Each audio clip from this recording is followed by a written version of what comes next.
Paz do Senhor para todos, amém? Eu convido vocês a ficarem de pé nessa tarde. Vamos louvar o Senhor com alegria, com muita alegria no Senhor, porque Ele é bom e a sua misericórdia dura para todo sempre. Amém. Diga para a pessoa que está do seu lado: é muito bom ter você aqui. Quanto tempo, para vocês que são visitantes, sejam bem-vindos, sintam-se à vontade, somos todos irmãos. Vamos louvar o Senhor por este motivo, pelo nosso fôlego de vida, porque sem Ele nada podemos fazer, sem Ele não existimos, sem Ele não nos movemos, sem Ele não respiramos, sem Ele nós não temos essa qualidade de vida que nós temos. Ele é bom e a sua misericórdia dura para sempre. Você pode dizer isso?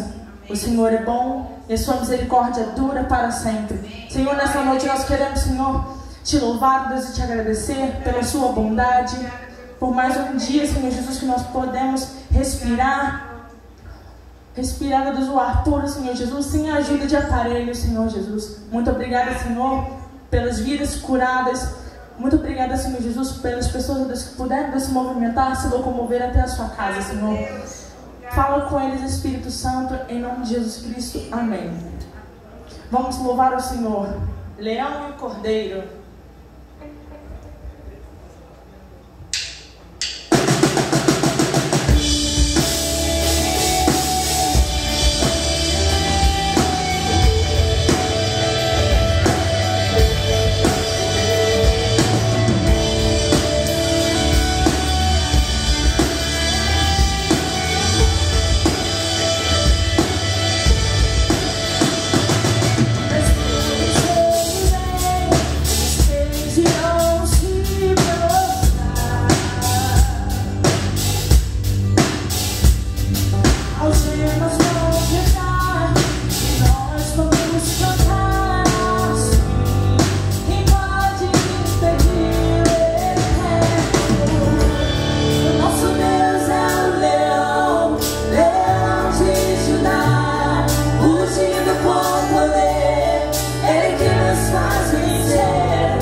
Quem dá a última palavra é o Senhor.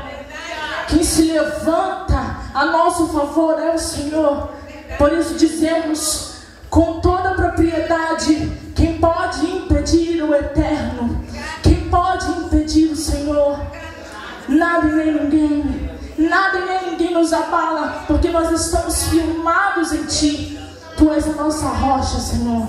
Por isso dizemos: quem pode impedir o eterno? Obrigada, Jesus. Vamos cantar uma canção, uma nova canção ao Cordeiro. Quem é como o Senhor? Quem pode impedir o eterno? Será que você pode dizer isso? Quem pode impedir o eterno? Quem se compara com o Senhor? Tu és incomparável, Jesus. És incomparável, inigualável, imbatível é o nosso Deus.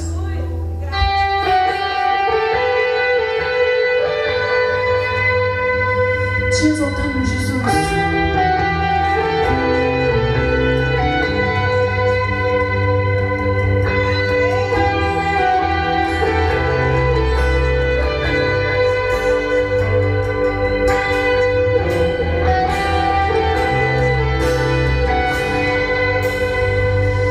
Vamos cantar uma canção ao Cordeiro. Vamos cantar uma canção ao Cordeiro. Nós vamos cantar uma canção ao Cordeiro. Nós vamos cantar uma canção ao Cordeiro. Diga isso.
Inabalável, firmado em justiça e misericórdia.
no eterno. Nada e nem ninguém. Agindo o Senhor, quem impedirá? Nada e nem ninguém. Nada e nem ninguém poderá impedir o agir do nosso Deus, santo, eterno e poderoso. Amém? Aplauda o Senhor nessa noite. Aplauda o Senhor com força. Amém? Amém.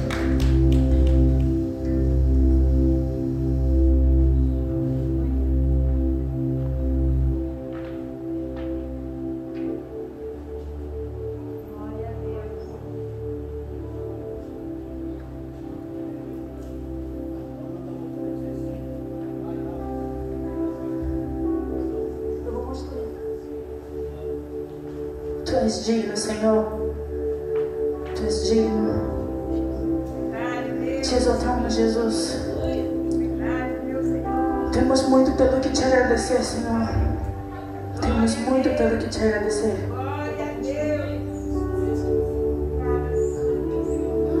Tu és digno, Senhor Jesus.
louvamos porque até aqui o Senhor tem estado conosco, o Senhor tem sido conosco, o Senhor tem tomado a nossa frente, tem guerreado as nossas guerras. Nós estamos aqui nessa noite, noite de adoração, noite de louvor, para te dizer que sem ti nada nós podemos fazer.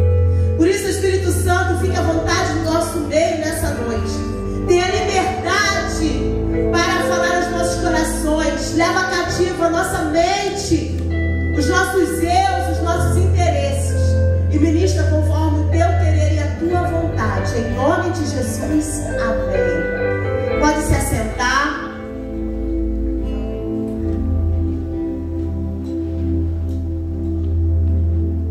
Abra a sua Bíblia aí no livro de Neemias, no capítulo 1.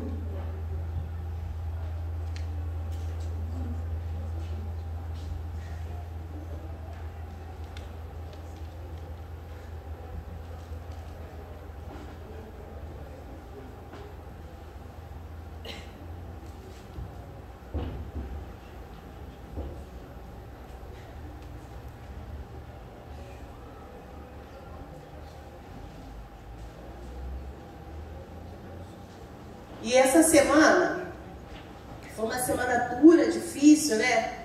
Uma semana de notícias ruins. E a pastora Simone, que é a nossa pastora lá em Portugal, a gente se fala literalmente todos os dias.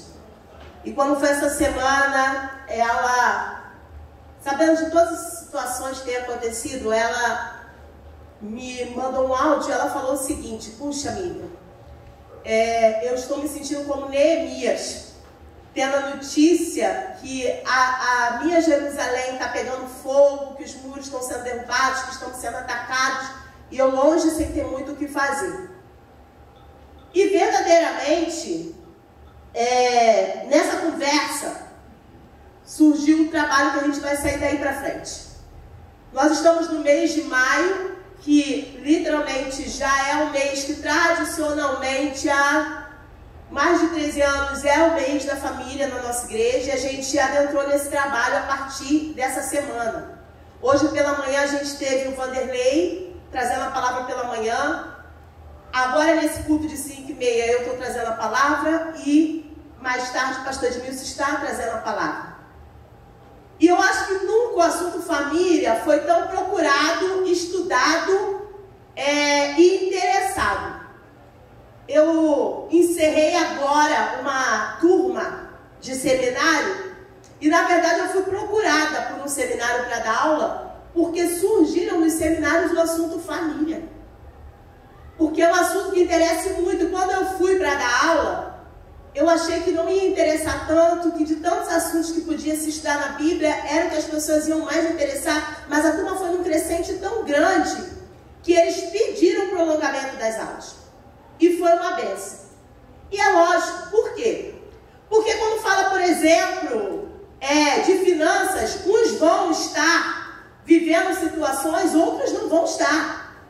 Quando se trata de vida espiritual, uns vão estar no seu crescente na sua vida espiritual, outros ainda estão engateando. Mas quando se trata de família, é o percurso natural de todo ser humano. Família faz parte da vida. A gente nasceu dentro de uma e a gente se espera que a gente morra dentro de outra, porque faz parte da naturalidade do ser humano. É nascer, crescer, se casar, formar família, para depois morrer. Nesse período de tantas tribulações, e eu não estou falando especificamente deste momento, eu estou falando de uma forma geral, dos últimos tempos, porque na verdade o que a gente está passando agora, a gente já está passando há um ano. Então, são situações que envolvem as famílias. Desde perda de familiares, a separações, porque muitas são as famílias que não resistiram, a quedas financeiras, a perda de emprego, o aumento inflacional de valores da cesta básica. São tantas coisas que permutam a família e que tem desestruturado o nosso ramo familiar, que quando foi para trabalhar esse mês da família, a gente escolheu como tema, na verdade, o livro de Neemias, mas não propriamente para ser trabalhado, mas para nos dar um norte. E qual é esse norte?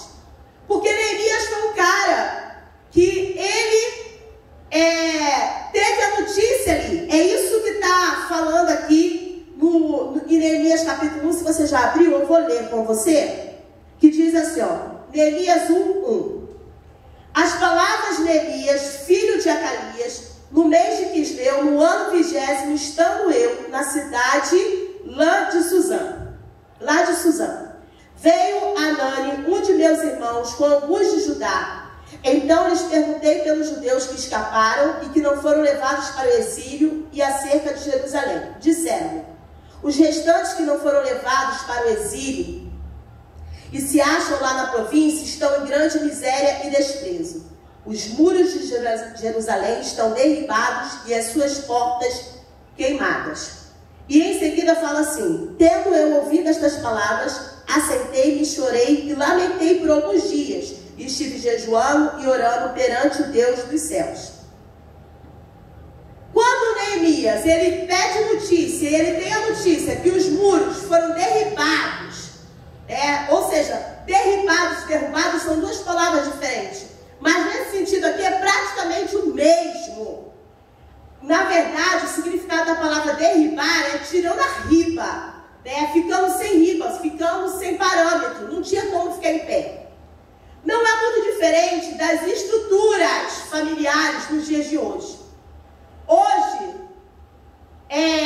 as estruturas familiares, elas também estão despencando. As estruturas e os muros, elas também estão despencando. Qual é a grande diferença?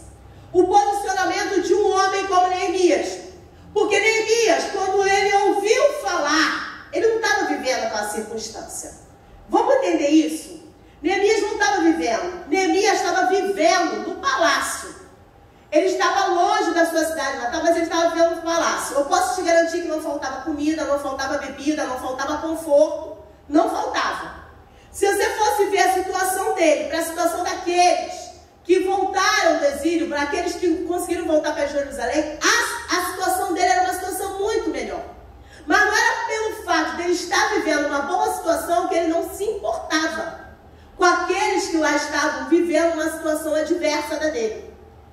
E o que falta hoje? Falta hoje pessoas que se importem como Neemias se importou. Porque que a palavra diz que ele chorou, ele se entristeceu, ele se importou. Nós vamos trabalhar nesse mês da família justamente com o tema reedificando os muros familiares. Por quê, gente? Porque os muros, eles representam duas coisas para nós.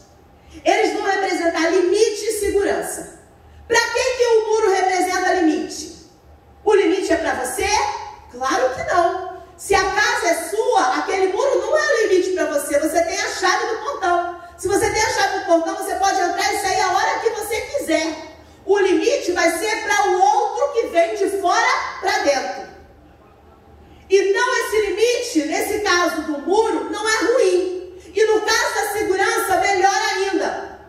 Porque nós podemos falar de uma cultura de muros, porque nós vivemos nessa cultura. Nos Estados Unidos, por exemplo, se você vê os filmes americanos, não existe a cultura de muro nos Estados Unidos. Claro, eles não precisam. Você pouco vai ver casas que foram invadidas. Essas limitações, elas já estão na cabeça. Você vê que assim, muitas casas, elas são limitadas simplesmente pelo jardim. O jardim é o limite. Eu não passo para o lado de lá, do meu vizinho, ele não passa para o lado de cá. Essa aqui é a minha lixeira, essa ali é a lixeira do outro. Essas limitações nos Estados Unidos e alguns países europeus, elas não são necessárias. Mas nós estamos falando de uma cultura brasileiríssima. No Brasil, ninguém vai construir uma casa como é uma casa nos Estados Unidos, para ficar aberto e exposto à sua intimidade, à sua vida financeira, todas as coisas que acontecem. No Brasil é exatamente o contrário. Quanto melhor a casa, maior o muro. A gente edifica muros para a gente manter a nossa segurança e a nossa privacidade. Você pode imaginar uma pessoa que construa uma casa, faça uma piscina e não coloque um muro para que ali ele possa tomar banho e ter intimidade com a sua família? Você pode imaginar uma pessoa com uma piscina fazendo um churrasco no dia de domingo e sem ter muros na sua casa? Não faz parte da nossa cultura não ter muros. Então, como na palavra, Jesus, ele sempre aplicava a palavra de acordo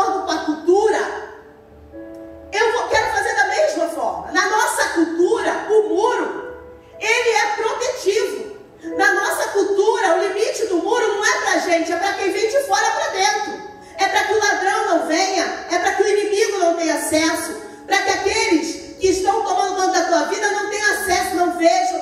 A gente abre os portões da nossa casa para quem a gente quer. Nós é que vamos colocar para dentro, nós é que vamos dar acesso, porque aquilo ali é uma delimitação. Qualquer um pode chegar ali, bater, tocar e querer entrar. Mas para que aquela pessoa entre, eu vou permitir. Então nós precisamos entender a importância dos muros, porque no nosso contexto cultural, muros são importantes. E mais do que nunca, nós estamos vivendo tempos em que as famílias precisam ter os seus muros reedificados. Porque a realidade é que os nossos muros foram sendo arrombados, foram sendo verdadeiramente derrubados e derribados, com perdas, com desestruturas, que nós chegamos ao ponto de total desentendimento familiar, desestrutura. E aí nós estamos vivendo um tempo onde as pessoas estão precisando ficar aonde, gente? É dentro de casa. Você sabe que assim, ó, a gente fica vendo situações, e quantas são as situações que quantas vezes eu e meu marido a gente conversa, a gente fala assim, eu acho que é o pensamento de quase todo brasileiro. A gente precisa investir no conforto da nossa casa. Porque é o local onde a gente mais fica e é o local onde a gente mais se sente seguro. Porque você não sabe se você sair, se você vai ser assaltado. Você não se sente mais tão à vontade com a questão da pandemia. Você não tem assim mais tanta liberdade em qualquer lugar se estiver muito cheio, aquela coisa toda. Então nós como brasileiros estamos vivendo um tempo onde a gente se importa sim. Se importa de ter em casa um bom ar-condicionado ou um bom ventilador. A gente se importa de ter uma Netflix, de ter uma boa televisão. A gente se importa de ter um espaço para que as crianças brinquem, corram. Nesse período de pandemia, por incrível que pareça, eu vi propaganda, por exemplo, de lojas de brinquedo falando assim, olha, invista no seu filho brincando de segurança em casa. Para pais comprarem escorrego, para pais comprarem balanço, para os filhos brincarem em casa, montar praticamente um parquinho. Não interessa se você tem muito ou se você tem pouco, a verdade é que você também pensa no conforto da tua família. Por quê? Porque, por exemplo, na minha casa, eu tenho 2 filhos. Uma de 13 e o Lucas que faz 20 agora. Então, querendo ou não, quando os meus filhos estão em casa, eu fico muito mais tranquila. Porque o meu filho, ele tem namorada, ele sai, ele vai passear. Mas quando que a mãe fica tranquila? Quando ele volta para casa em segurança. Quando eu sei que ele não foi assaltado, que ele não bateu com o carro, que ele não brigou com ninguém, que ele não teve nenhum problema, que ele não está em perigo. Quando que eu sinto que ele está realmente seguro? Quando ele está dentro de casa. Porque dentro de casa existe uma limitação onde todos nós estamos juntos e me parece que a gente tem algum controle da nossa segurança. Então, espiritualmente, isso não é diferente. A gente precisa reedificar muros que possam estar despencando, caindo, porque a cultura do mundo vai fazer os nossos muros familiares irem despencando. A gente precisa ser alguém que se coloque no meio disso tudo. Então, só para dar uma introdução, eu falei sobre Neemias e sobre os muros. Mas, na verdade, a palavra que a gente vai estudar hoje está no livro de 2 Samuel. Abra aí, por favor.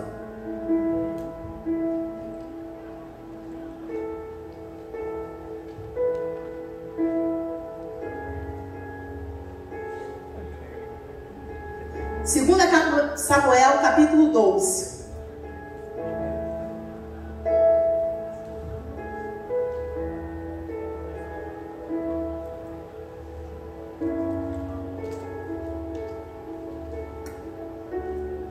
Todos acharam, amém? Se não achou, espera. Porque eu quero que a gente passeie nessa palavra aqui para que haja entendimento.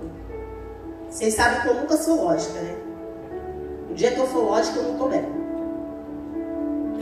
2 Samuel capítulo 12, versículo 1 diz assim: O Senhor enviou Natã a Davi. Chegando Natã a Davi, disse-lhe: Havia numa cidade 2 homens, um rico e outro pobre. Tinha o rico ovelhas e gado em grande número, mas o pobre não tinha coisa nenhuma, senão uma cordeirinha, que comprara e criara, e que em sua casa crescera junto com seus filhos, comia do seu bocado, do seu copo, bebia, dormia nos seus braços e a tinha como filha. Vindo um viajante ao homem rico, não quis este tomar das suas ovelhas e do gado para dar de comer ao viajante que viera a ele, mas tomou a cordeirinha do homem pobre e a preparou para o homem que lhe havia chegado. Só até aí, não fecha a sua Bíblia. Eu podia até pedir para você voltar um pouquinho, mas eu não vou pedir. Eu vou dissertar acerca do que fala isso aqui, para depois a gente ver parte por parte do que o Espírito Santo quer ministrar a nós nessa noite. A gente está vendo aqui um momento em que Natã, o profeta Natã, era o profeta da época, do momento, vou dizer, do rei. Porque os reis, eles precisavam se submeter ao profeta. E não tinha como um rei como Davi não se submeter ao profeta. Apesar de tantos erros, Davi, a Bíblia fala que ele era um homem segundo o coração de Deus. Então, o homem segundo o coração de Deus, ele precisa ouvir a Deus. E nesse momento aqui, Natã chega para falar com Davi, lhe contando uma história. E qual é a base dessa história e sobre o que ele queria falar? Sobre um pecado, que Davi imaginou que era um pecado oculto. Mas não existe pecado oculto quando alguém vai saber. E por mais que ninguém saiba, a gente tem um Deus que tudo vê, que tudo sabe, conforme diz Salmos. Ele é Deus que sabe quando a gente assenta, quando a gente levanta. Ele conhece todas as coisas. Esse Deus é o Deus que eu acredito. Porque às vezes me parece que tem pessoas que dizem servir ao Deus, mas não parece ser o mesmo que o meu.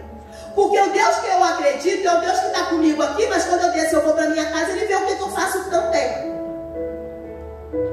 Davi, ele conhecia Deus, ele tinha uma vida com Deus. E Davi, queridos, ele foi achado do nada.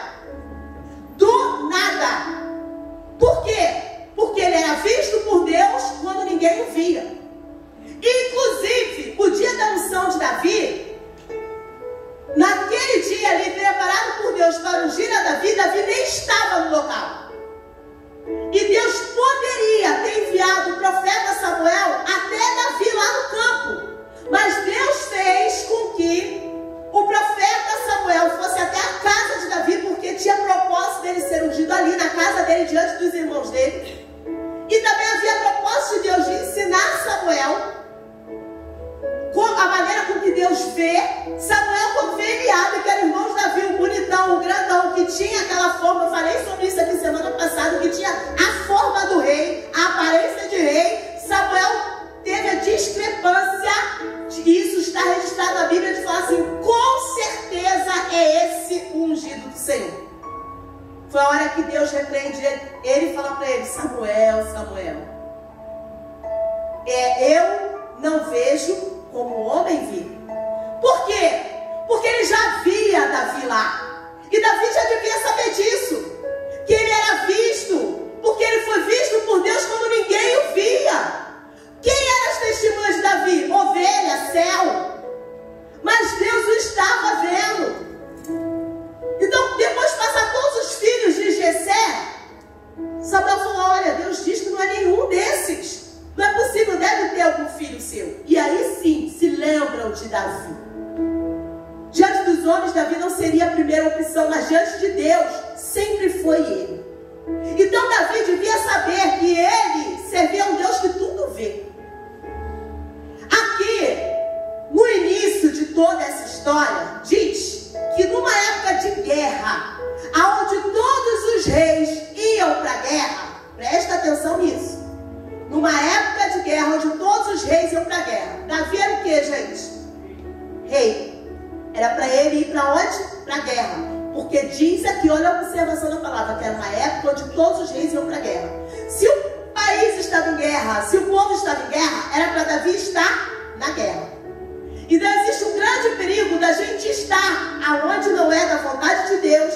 Sabe aquela história que a pessoa estava no lugar errado, no momento errado, no dia errado? A gente pode passar por isso a qualquer momento.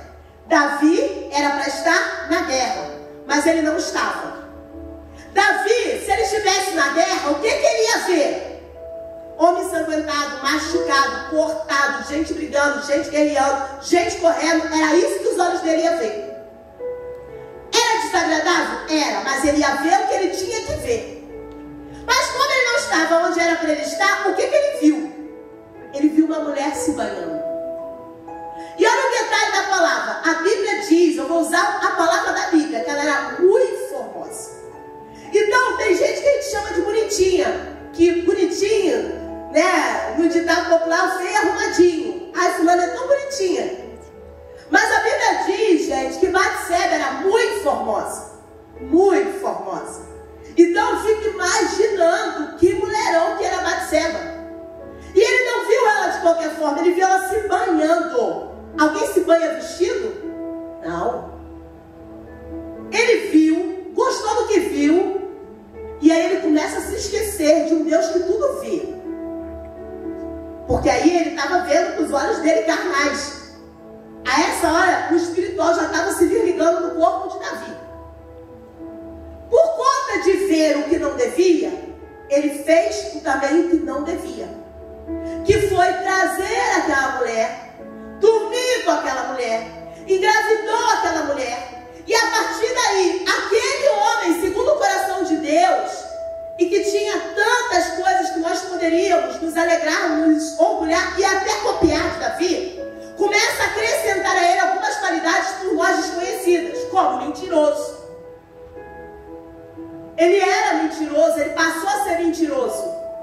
Porque a partir daí, ele começou a tramar, encobrir todo o pecado que ele havia cometido. Porque diante do pensamento dele, ele ia dormir com a mulher uma noite, dispensar e está tudo certo. Só que a gravidez ia tornar um pecado, que até aí seria oculto, exposto, porque não tem como você esconder uma gravidez durante tanto tempo. Agora, Davi não estava onde devia estar, mas o marido daquela mulher, Urias, estava onde devia estar, na guerra.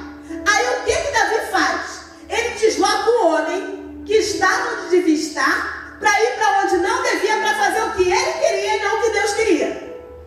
Aí ele traz o homem para casa, porque se o homem dorme com ela, está tudo certo. Vai lá, dorme, toma que o filho é teu e está tudo certo. Na época não tinha ratinho nem exame de DNA. Então, filho, eu não sei se Urias era muito diferente de Davi, mas aí ia mostrar nos ancestrais lá atrás e aí estava tudo safo. Estava tudo safo para obras. Estava tudo safo para ele manter o reinado. Estava tudo safo para ele manter uma santidade. Estava tudo safo para ele se manter.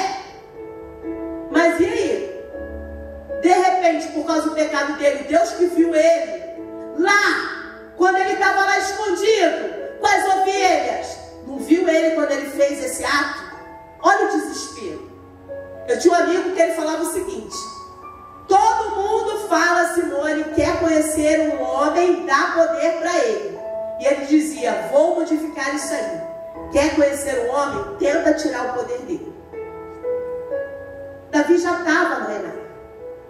Davi tinha uma vida e um reinado invejável. Aquele povo estava lá guerreando por um reinado que era o de Davi. E Davi comete um pecado de adultério com uma mulher que não era sua. Mas aí, não sabe aquela palavra que fala que um abismo atrai outro abismo? Foi exatamente isso. Como ele já tinha entrado no abismo da prostituição com Batseba, ele atraiu outro abismo, trazendo o cara, tentando fazer com que o cara se tornasse o pai daquela criança diante dos olhos da sociedade. Como não funcionou, ele manda o cara de volta para a guerra com uma carta. E nessa carta dizia o seguinte, praticamente, né? Existe aquilo que ele quis dizer e aquilo que ele disse. Aquilo que ele disse foi, coloque Urias na frente da guerra. Aquilo que ele quis dizer é assim, coloque ele numa posição onde ele morra de qualquer forma. Às vezes as pessoas só veem aquilo que a gente quer dizer, mas existe aquilo que a gente não quer dizer, que Deus sabe a intenção. Ele sabe. Helena Tamuri, ela lá no iniciozinho, quando ela começou a pregar, ela fala que foi muito difícil ser tratada pela Elisabeth, que era intercessora do diante do trono, porque ela sempre tinha intenções por trás das coisas que ninguém percebia, Zenete percebia. Então, ela querendo ser amada, querendo ser querida, levava um pudim para todo mundo. Quando ela chegava lá toda feliz, querendo ser amiga de todo mundo, a Zenete falava assim para ela: o que é isso aí? Ela falava: um pudim. Isso eu sei. Eu quero saber qual é a intenção por trás do pudim. Sabe por quê? Porque Deus sempre sabe a intenção por trás. Quantas são as pessoas que gostam da gente e falam assim: ai, tô orando por você, já tá tudo bem? Porque quer informação. Deus sabe a intenção. O que saiu daqui foi tão bonitinho, o que saiu da minha boca, mas o que estava por trás? Qual a intenção? Quando as pessoas não chegam para você, mas chegam para o outro e falam assim: olha, a gente tem que orar pela Patrícia e pelo Lucas. A gente precisa orar. Aí o outro fala assim: por quê? Menina, você não sabe? Vou falar para você me ajudar em oração. A intenção. Mas Deus conhecia a intenção. Resultado daquilo tudo: Urias foi, morreu. Davi ainda passou por bom, porque pegou a viúva, trouxe para casa, assumiu um filho que não era dele. Olha, gente, assumiu, se for necessário, o filho pai dessa criança, porque este homem morreu na guerra. E trouxe. E de fato foi encoberto o pecado? Foi, diante dos homens, mas não diante de Deus. Mas Deus, Ele continua falando. Deus fala. Deus fala. Muitas vezes Deus não envergonha, mas que Ele fala. Nem que seja no seu próprio coração. O que Deus faz? Manda o profeta Natan. Quando o profeta Natan vai lá, conta essa historinha maravilhosa. Quando Davi ouve a história, se você for continuar lendo, ele mesmo julga. Ele não se vê na história. Sabe por quê? Sabe aquela pessoa que conta tanta mentira que ela acredita na própria mentira? Davi entrou na mentira que ele criou, na imagem que ele criou dele mesmo. Então, Davi, a essa altura, acho que ele já estava acreditando que ele era bom, que ele pegou a mulher do cara, que ele botou dentro de casa, entendeu? Queria cuidar do menino que era praticamente órfão de pai. A essa altura do campeonato, ele já estava acreditando numa imagem que ele construiu dele mesmo. Mas eu não estou aqui para sentar o pau no Davi, não. Vou até inocentar Davi, vocês acreditam? Parece loucura, mas eu vou inocentar ele. Não de tudo, mas eu quero falar do que está embutido espiritualmente nesta historinha que Natan contou para Davi. Porque no início, eu sei que vocês vão deduzindo e vão entender tudo. Eu quero falar daquilo que me parece, diante do Espírito Santo, que não foi entendido. Vamos lá, vamos voltar aí. Versículo 1. O Senhor enviou Natan a Davi. Chegando Natan a Davi, disse: havia numa cidade 2 homens, um rico e outro pobre. Vamos lá, vamos começar a entender, tá? Vamos trabalhar aqui com o Espírito Santo. Tinham 2 homens, um rico e um pobre. Desse rico e um pobre, dá pra gente entender quem é quem? O rico, Davi, o rei, o dono do reinado. O pobre, Urias, que eu nem sei se ele era pobre assim, mas aqui na conotação da história estava como tal, certo? Deu para entender? Continuando. Tinha o rico ovelhas e gado em grande número, mas o pobre não tinha coisa nenhuma senão uma cordeirinha. Deu para se situar? Olha a lógica. O rico tinha o quê? Grande gado, bastante ovelha. Vamos pensar o seguinte: Davi, ele não tinha mulher não, gente? Não faltava, né? Não faltava mulher para Davi. Se Davi quisesse somente uma relação sexual, qualquer coisa assim, não faltava. Não faltava. Ele tinha com quem fazer isso. Ou seja, ele decidiu de alguma forma errar e pecar. O outro homem que diz aqui, ele só tinha o quê? Ele tinha apenas uma cordeirinha. Então, até aqui fica muito nítido pra gente 2 personagens, certo? a gente conheceu o rico, que é Davi, a gente conheceu o pobre, que é Urias. A gente conheceu aquele que tinha muitas ovelhas e que tinha gado, que é Davi, e aquele que só tinha uma carneirinha. Mas existe um terceiro personagem embutido aqui. E a gente deixa esse terceiro personagem passar desapercebido. Esse terceiro personagem, ele está aí, versículo 4. Lê comigo. Vindo um viajante. Acharam o terceiro personagem? O viajante. O viajante, quem será o viajante? Vindo um viajante ao homem rico. Quem é o homem rico, gente? Davi. O viajante veio ao homem rico, né? Não quis este tomar das suas ovelhas e do gado para dar de comer ao viajante que viera a ele. O que é que o viajante veio fazer? Veio se alimentar. O viajante veio se alimentar. O viajante não é Davi. Davi é o rico, que a gente já sabe. Urias é o pobre. O viajante, ele veio para a casa do homem rico e ele precisava se alimentar. E aí, como que o rico alimenta ele? Tomou a cordeirinha do homem pobre e preparou para o homem que lhe havia chegado. E até aqui a gente nunca tinha reparado o terceiro personagem.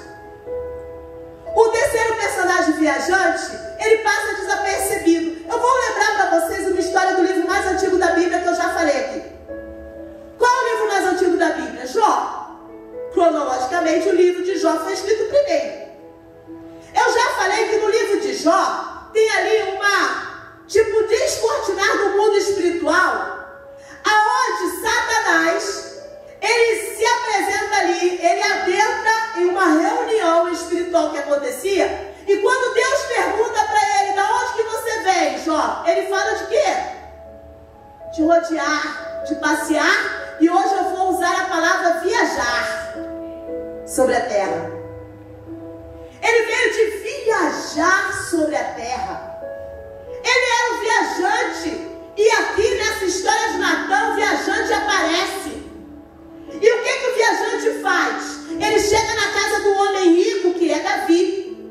E esse homem rico, ele precisa o quê? Alimentar esse viajante. Será que está dando para entender todas as conotações e as ligações espirituais de tudo o que aconteceu? Muitas vezes a gente canta assim: sou sua casa, sua morada, eu sou teu lar. A nossa casa, e aí eu quero falar da gente aqui, ó, tem um dono. Essa casa aqui é lar de alguém. Essa casa aqui é morada de alguém, que é o Espírito Santo e que é o próprio Deus. Essa casa aqui tem dono, essa casa aqui tem morada. Mas quantas vezes vem viajantes querendo adentrar? Quantas vezes vem viajantes querendo ser alimentados por esta casa aqui? O viajante veio até Davi. Ele adentrou a casa de Davi. Lembra do que eu falei dos muros? Ele foi recebido. Mais do que recebido, foi dado a ele o que ele queria. Ele queria alimento. Ele queria ser alimentado. E espiritualmente isso é uma grande verdade. Porque aqui, Davi, ele tinha a escolha. Ele podia espiritualmente escolher não alimentar o viajante. Porque nós não fomos chamados para alimentar viajantes, nós fomos chamados para alimentar o Espírito Santo de Deus que habita na nossa casa, na nossa vida e na nossa família. Mas muitas vezes viajantes são alimentados por nós. Muitas vezes viajantes são chamados para entrar dentro da nossa casa. Nós abrimos aquele muro enorme que a gente faz dentro da nossa casa. Nós abrimos o portão, colocamos na sala, colocamos no quarto, colocamos em tudo que há de espaço de intimidade nosso. O viajante poderia ter passado, vai procurar outro lugar para se alimentar, mas esse viajante muitas vezes encontra não somente alimento, repouso e morada aonde não devia. Essa é que é a realidade verdade. Nós estamos alargando, na verdade, os portões da nossa casa, que já estão... Aquele viajante, por onde ele passou, ele só deixou, querido, tristeza. Olha o que ele trouxe sobre a vida de Davi. Ele trouxe prostituição, vergonha, mentira, opróbrio, trouxe até a morte. Até isso ele trouxe. Se Davi tivesse mantido as portas fechadas para esse viajante, ele poderia ter impedido muitas coisas. E aí eu quero fazer a conotação no livro de Lucas, no capítulo 11. Você não precisa ler, mas eu quero que você marque isso aqui. Lucas 11:21 diz assim: quando um homem forte, bem armado, guarda a sua casa, os seus bens estão seguros. O homem forte, o homem valente vai estar assim em algumas vidas. Quando ele decide guardar a sua casa estará segura. Mas para isso a gente precisa ter valentes que decidam não somente guardar, mas reedificar coisas que a gente vai vendo que está se perdendo. E quantas são as pessoas que não estão preocupadas em serem valentes ou em guardar? Existem algumas palavras que diz que para que o outro valente venha, ele precisa amarrar aquele valente ali. Precisa tirar as forças dele. Então, verdadeiramente, muitos de nós se coloca impotente diante do mundo espiritual, porque não está como um valente, lutando para guardar a sua própria casa. A gente sabe que existe as más notícias. Eu canso de dizer como pedagoga, eu canso de dizer para os pais assim, ó, se preocupem em ensinar para os seus filhos o que presta, porque o que não presta, não se preocupe, eles vão aprender sozinhos.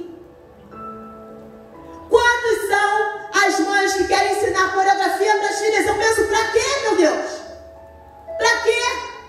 Gaste tempo ensinando o que presta. Para rebolar, essa menina aprende sozinha. Para xingar, vai ouvir. Agora, se eu sou valente na minha casa, eu quero dar segurança para minha casa, é justamente eu que vou abrir a porta para o viajante? Eu falo sempre para o meu marido, eu me faço de morta para sobreviver. Por quê? Porque quantos são os pais, por exemplo, que falam assim, ai, se meu filho iniciar uma vida sexual, o que eu vou fazer?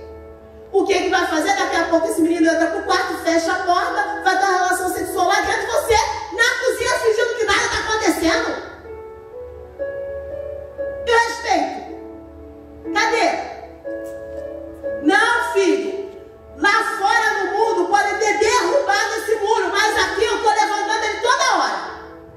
Aqui estou levantando toda hora. Ah, porque lá fora todo mundo, palavrão virou coisa normal. Filho, lá fora, aqui, esse muro pode estar furado, está um rombo. Podia entrar praticamente um corpo inteiro, mas eu vou retificar. Eu vou levantar. Ah, palavrão é quase uma fala popular. Lá fora, filho. Lá fora. Se lá fora os seus amigos falam, se todo mundo fala, se faz parte do linguajar, do dicionário deles que já tem até tradução, problema é seu. Aqui, filho, vem cá. Deixa eu tapar esse muro e dizer para você, aqui não entra.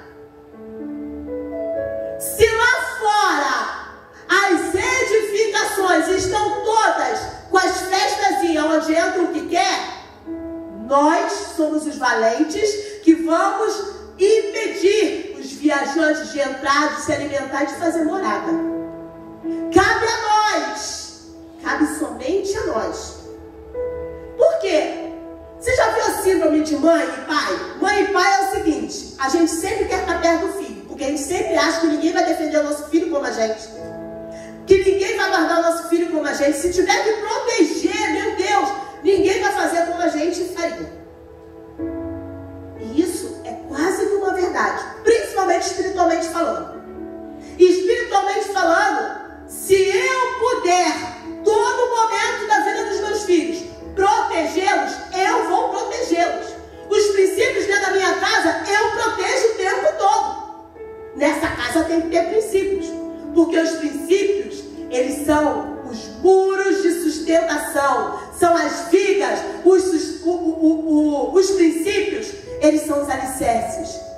Muro que não tem alicerce, muro que não tem estrutura, cai. Muro, vocês já viram o muro que cai com facilidade? Muro que cai com chuva? Não teve alicerce. Não custou caro fazer aquilo dali. Vai fazer uma obra hoje. Já viu quanto que custa uma barra de ferro? Quanto que custa um saco de cimento? Vai custar caro. Mas vai custar caro, mas você pensa o quê? Para minha segurança desse muro não cair, eu vou pagar o preço. É exatamente isso. Nos dias de hoje isso não é diferente. Para muros não caírem, nós temos que pagar preço, e preço bem caro. Essa é que é a nossa realidade. Porque o viajante, ele está aí.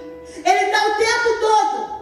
Ele vem, pede comida, pede alimento. E aí, o que eu vou alimentar? A gente pensa assim, eu não vou deixar ele nem entrar. Não, filho, às vezes ele já entrou e você está alimentando. Você está alimentando com o exemplo que você dá. Você está alimentando com as palavras que você profere. Você está alimentando com as maldições que você está lançando sobre a vida do teu filho. Você está alimentando com a falta de sabedoria ao tratar o seu marido. Você está alimentando com a falta de cortejo ao tratar a sua esposa. Porque é disso que viajante se alimenta. O viajante está aí para ser alimentado só por coisas ruins. Porque por onde ele passa, ele veio com 3 objetivos: matar, roubar e destruir. Então é eu que não posso alimentar. Porque se ele quer fazer morada na minha casa, quer fazer estadia, quer se alimentar, quem dá alimento sou eu. E aí eu não vou tirar alimento para dar para viajante. Se eu não vou tirar alimento para dar para viajante, por que eu estou cedendo à vontade do meu filho? Porque ele é meu filho? Porque quando meu filho diz que quer alguma coisa errada, eu tenho que ceder? Só porque eu quero ser uma mãe legal, gente boa, beleza? Não. Princípios não mudam porque é o meu filho que eu amo, porque é a minha filha que eu amo. Princípios não mudam porque sou eu, Simone Roque, fazendo. Não, nada muda. A gente tem mania de querer fazer adaptações. A gente adapta o tempo todo a palavra. A gente tem mania de falar assim, olha, meu filho errou, mas Deus conhece o coração dele. Deus conhece o coração dele, mas Deus também queria que ele conhecesse a palavra. Porque em Deuteronômio 28 tem aquela sequência de bênçãos, mas existe um como alcançar essas bênçãos logo no início de tudo, que fala que se você ouvir e guardar os mandamentos, você vai viver todas aquelas bênçãos. E se você não ouvir e não guardar, você vai viver todas aquelas maldições.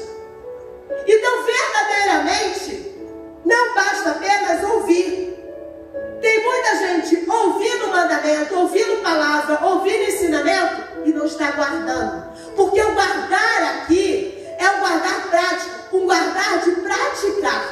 Não é um guardar de conhecer.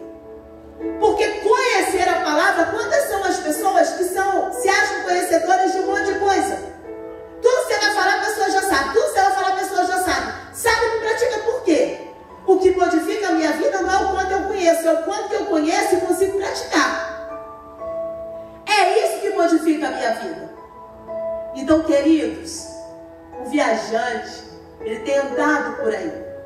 Aquela pergunta que Deus fez para Satanás lá no livro de Jó, lá com a história de Jó, ela continua até hoje. Quantas vezes ele pode dizer para Deus que ele passeou na tua casa? Quantas vezes ele pode dizer que ele passeou na vida do teu filho, da tua filha? Que ele passeou no seu casamento, na sua intimidade? Que ele passeou no seu trabalho? Quantas vezes Satanás vai poder dizer para Deus e Deus vai poder falar que conhece você?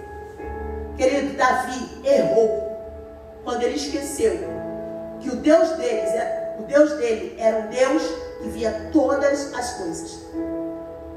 Deus, ele está aqui, mas ele é onipresente. Ele tem uma visitação na sua casa, ele tem um olhar na sua casa, ele tem um olhar na sua intimidade, ele tem um olhar no seu coração. Ele sabe quando o viajante está querendo ser alimentado. E cabe a nós impedir esse alimento. Cabe a nós não alimentar esse viajante. Cabe a nós ir lá e reestruturar os muros que o mundo está querendo derribar. E não vai ser nem eu nem você que vamos dar alimento para esse viajante sobreviver. Amém? Se coloca de pé.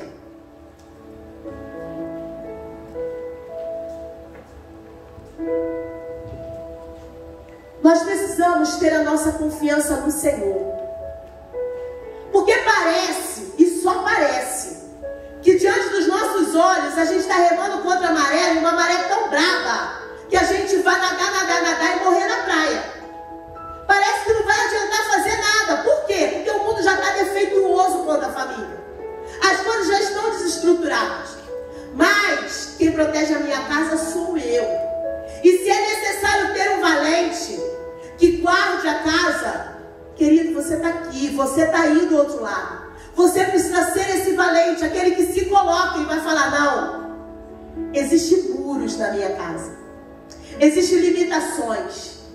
Eu permito quem entra e eu saio a hora que eu quiser, mas aqui, viajante não será alimentado em nome de Jesus. Feche os teus olhos, vamos orar. Senhor, nós te agradecemos. Te agradecemos, Senhor, porque diante dos seus olhos e dos nossos próprios olhos, o Senhor nos deu um olhar diante de toda essa circunstância. E nós podemos ver a nós mesmos diante desse olhar. Nós podemos ver o quantas vezes nós fomos enganados por esse viajante. Sim, quantas vezes, Senhor, nós permitimos alimentar esse viajante que veio para matar, para roubar, para destruir, para trazer divisão, para trazer contenda, para trazer separação, para trazer rebeldia, para trazer coração de pai contra filho, de filho contra pai, para trazer espírito de falta de sabedoria. Quantas vezes esse viajante trouxe a nós más notícias? Quantas vezes, Senhor, esse viajante trouxe para nós, Senhor, desejo de fazer aquilo que não procedia com a tua vontade nem com o teu querer. Mas o Senhor não mudou. O mesmo Deus que contemplava Davi ali diante dos campos, quando ele estava sozinho, quando ele achava que não era visto por ninguém, é o mesmo Deus que está nos vendo nesta noite. É o mesmo Deus que nos contempla. É o mesmo Deus que nos acompanha. A tua onipresença, ela nos acompanha.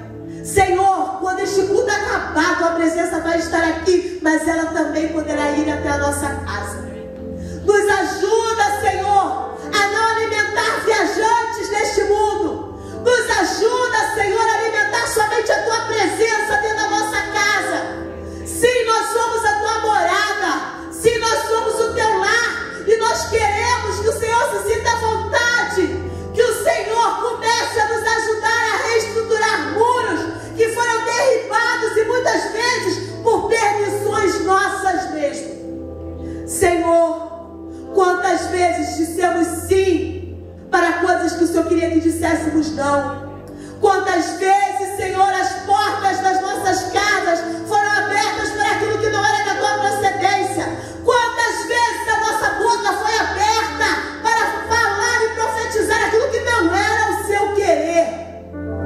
Mas nessa noite nós queremos dizer que o Senhor continua sendo o dono da casa, que o Senhor é o dono do lar, que o Senhor é o dono de tudo, e que o Senhor é o grande valente, que sendo dono deste lugar, vai amarrar, vai deter todo o plano de outro valente que tente se levantar, porque o Senhor é Deus onipotente. Ah, Senhor, todo o poder está sobre as tuas mãos. Nos fortifica, dá-nos olhos espirituais, entendimento espiritual, para que a gente possa ver aquilo que não procede de ti, aquilo que não é da tua vontade. Ah, Senhor, nós precisamos colocar limites, então nos ajuda a limitar, nos ajuda, Senhor. Ah, Senhor, não sejamos enganados pelo amor que temos aos nossos filhos, não sejamos enganados, Senhor, pelo amor que temos aos nossos cônjuges. Ah, Senhor, em nome de Jesus, vem, adentra